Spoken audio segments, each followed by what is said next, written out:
ഇന്ത്യയുടെ അവസാന ഗ്രാമങ്ങളിലൊന്നായ തുർത്തുക്കിലാണുള്ളത്. തുർത്തുക്കിലേക്ക് ലേയിലൂടെ കടന്നു വന്ന് നുബ്ര വാലിയിലെത്തി നമുക്ക് ഷ്യോക്ക് നദിയുടെ തീരത്ത് വന്നു ചേർന്നാൽ തുർത്തുക്ക് കാണാം. 1971 മുന്നേ ഇത് പാകിസ്ഥാൻ്റെ ഭാഗമായിരുന്നു. ബാൾട്ടിസ്ഥാൻ എന്ന് പറയുന്ന പാകിസ്ഥാൻ പ്രൊവിൻസിലെ ബാൾട്ടി കമ്മ്യൂണിറ്റിക്കാരുടെ കൂടുതലായിട്ട് അവർ കാണുന്ന ഒരു സ്ഥലമാണ് ഈ തുർത്തുക്ക് എന്ന് പറയുന്നത്. ഇവിടെ ഏറ്റവും പ്രധാനമായിട്ടുള്ളത് നമുക്ക് എടുത്തു പറയാവുന്നൊരു കാര്യം എന്ന് പറയുന്നത് ഇവിടുത്തെ ഫലവൃക്ഷങ്ങളാണ്. ഇതെല്ലാം ഈ ആപ്രിക്കോട്ട് തുടങ്ങി പലതരത്തിലുള്ള ബെറികളും ചെറികളൊക്കെ നിറഞ്ഞ ഈ ഗ്രാമത്തിലെ കാഴ്ചകളാണ് നമ്മളിനി കാണാൻ പോകുന്നത്. ഇവിടുത്തെ പ്രത്യേകിച്ച് ഡ്രൈ ഫ്രൂട്ട്സ് ഒക്കെ ഉണ്ടാക്കുന്ന ഈ ഒരു ഗ്രാമത്തിലെ ഓരോ ചെടികളെയും കുറിച്ച് നമുക്ക് പരിചയപ്പെടാം. തുർത്തുക്ക് ആപ്രിക്കോട്ടിനാൽ സമൃദ്ധമാണ്, ആപ്രിക്കോട്ടിനാൽ പ്രസിദ്ധമാണ്. നല്ല മധുരമുള്ള ആപ്രിക്കോട്ടുകളാണ് തുർത്തുക്കിലേത്. അതുകൊണ്ട് തന്നെ മാർക്കറ്റിൽ തുർത്തുക്ക് ആപ്രിക്കോട്ട് എന്ന് പറയുന്നത് പ്രസിദ്ധമായ ഒന്നാണ്.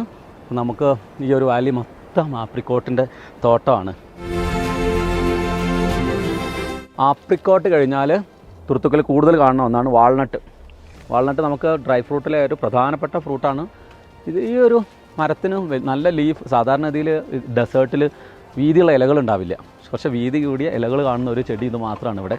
മൾബറി ചെറിയ മരമൊന്നുമല്ല, അത്യാവശ്യം വലിയ മരമായിട്ട് തന്നെ മൾബറി കിട്ടുന്നുണ്ട്. ഇത് കടയിൽ കിട്ടും ചെയ്യും. 50 രൂപക്ക് 40 രൂപക്കൊക്കെ മൾബറി ഡ്രൈ ആക്കിയിട്ട് അവർ വിൽപ്പനയ്ക്ക് വെച്ചിരിക്കുകയാണ്. ഗ്രാമവാസികളുടെ പ്രധാനപ്പെട്ട വരുമാന മാർഗ്ഗങ്ങളൊന്ന് ഈ മൾബറി ഇങ്ങനെ ഉണക്കിയിട്ട് വിൽക്കുന്നതാണ്. ആപ്പിൾ സീസൺ ആവുന്നേ ഉള്ളൂ. നല്ല ആപ്പിൾ മരമാണ്, നിറയെ കായ്കളുണ്ട്. കാലാവസ്ഥ വ്യതിയാനത്തിൻ്റെ സൂചനകൾ വളരെ വൈകിട്ട് മഞ്ഞുവീഴ്ച ഉണ്ടായതുകൊണ്ടാണ് ആപ്പിളിനെല്ലാം ചെറിയ ഡോട്ടുകൾ വന്നു ചേർന്നതെന്ന് ഇവർ പറയുന്നുണ്ട്. കയ്യിലുള്ള കറ്റ ഗോതമ്പാണ്. സാധാരണ ഗോതമ്പ് നമ്മൾ കൊയ്തെടുക്കാറാണ്. ഇത് പറിച്ചെടുത്തിട്ടാണ് തുർത്തുക്ക് വാസികൾ ഇങ്ങനെ കെട്ടിവെച്ചിരിക്കുന്നത്. ഇതൊന്നിച്ച് ഉണങ്ങിയതിന് ശേഷം തലച്ചുമടായിട്ടും മലയിലേക്ക് കയറിപ്പോകുന്ന കാഴ്ചകൾ നല്ല ഭംഗിയുള്ളതാണ്. ഇതാണ് ചെറിപ്പഴം. തുർത്തുക്കിലെ ഏറ്റവും നല്ലൊരു തോട്ടത്തിലാണ് നിൽക്കുന്നത്. നമ്മൾ ഭരണിയിൽ ചെറി കാണാറുണ്ട്, ചുവന്ന് തൊടുത്ത കളറ്. പക്ഷെ അത് നാച്ചുറലായിട്ട് കളറല്ല. ശരിയായ ചുവന്ന് തൊടുത്ത ചെറി കാണണമെങ്കിൽ നമുക്ക് തുർത്തുക്ക് തന്നെ വരണം.